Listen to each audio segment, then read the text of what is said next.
آپ فرماتے ہیں میں نے کچھ لوگوں کو دیکھا کہ وہ اپنی ایڑیوں کے بل الٹے لٹکائے گئے ہیں اور ان کی ان باچھوں کو چیر دیا گیا ہے۔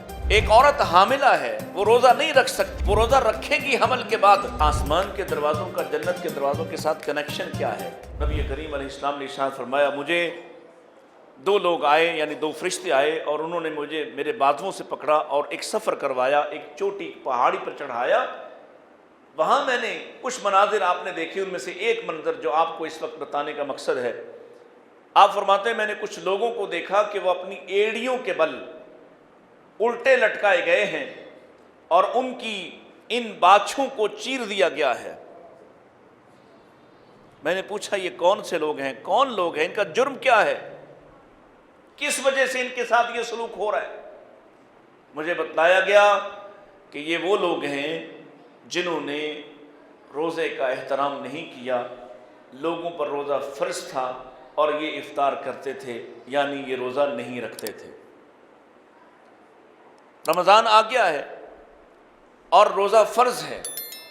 کس پر فرض ہے؟ ہر صاحب عقل، ہر بالغ عاقل مرد عورت پر فرض ہے، اور جو نہیں رکھتا، نہ رکھنے کی صرف دو چیزیں اس کو اجازت ہے، ایک وہ سفر میں ہو، ایک وہ مرض میں ہے، مریض ہے۔ ان کے لیے بھی فرمایا فَعِدَّةٌ مِّنْ أَيَّامٍ أُخَرَ، یہ بھی سفر سے واپس لوٹ کر اور صحت پانے کے بعد یہ بھی روزوں کی عدت مدت تعداد پوری کریں گے، یہ چھوڑ نہیں سکتے۔ ایک عورت حاملہ ہے، وہ روزہ نہیں رکھ سکتی، اس حالت میں ہے، وہ روزہ رکھے گی حمل کے بعد۔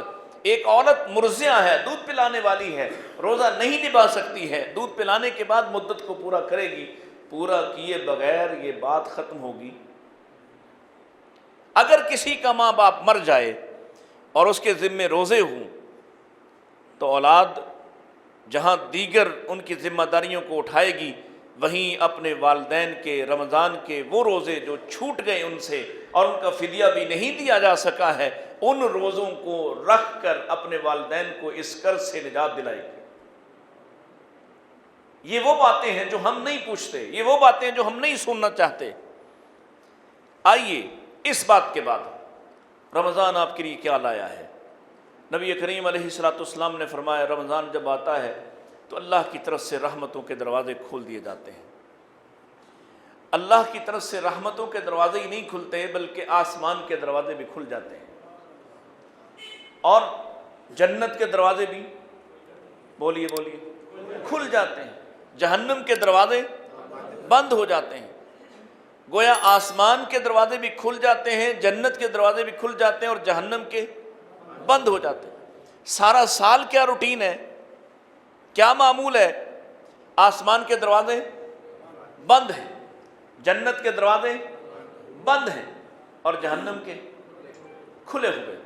اب رمضان آیا، رمضان کی پہلی رات آئی، صورتحال بدل گئی، کیفیت بدل گئی۔ اللہ نے آسمان کے دروازوں کو بھی کھول دیا، جنت کے دروازوں کو بھی کھول دیا اور جہنم کے دروازوں کو بند کر دیا، اور ساتھ اللہ نے ان بڑے بڑے شیطانوں کو، ان بڑے بڑے جنات کو بند کر دیا، زنجیروں میں جکڑ دیا، جو انسانوں میں گھومتے پھرتے ان کو مختلف قسم کے فتنوں میں مبتلا کرتے اور ان کے دلوں میں جا گھستے ہیں اور ان کو شرارتوں اور سرکشی کی طرف آمادہ کرتے ہیں، ان سب کو بند کر دیا، ان کو جکڑ دیا۔ یہ اتنا ماحول بنایا گیا کس کے لیے؟ یہ رکاوٹیں ہٹا دی گئی ہیں کس کے لیے؟ روزے دار کے لیے۔ یہ موسم بنایا گیا ہے، ماحول بنایا گیا ہے، یہ موسم بہار آ گیا ہے۔ سمجھیے گا ذرا اس بات کو کہ آسمان کے دروازے جب کھولے جاتے ہیں تو آسمان سے اللہ کی رحمتیں نازل ہوتی ہیں۔ کبھی وہ بارش کی شکل میں آسمان سے رحمتیں بھیجتا ہے، کبھی فرشتوں کی شکل میں رحمتیں بھیجتا ہے، اور کہیں جبریل امین ہی اپنی معیت میں بہت بڑی تعداد کو لے کر زمین پہ اتر آتے ہیں۔ اعوذ باللہ من الشیطان الرجیم، بسم اللہ الرحمن الرحیم، انا انزلناہ فی لیلۃ القدر وما ادراک ما لیلۃ القدر لیلۃ القدر خیر من الف شہر تنزل الملائکہ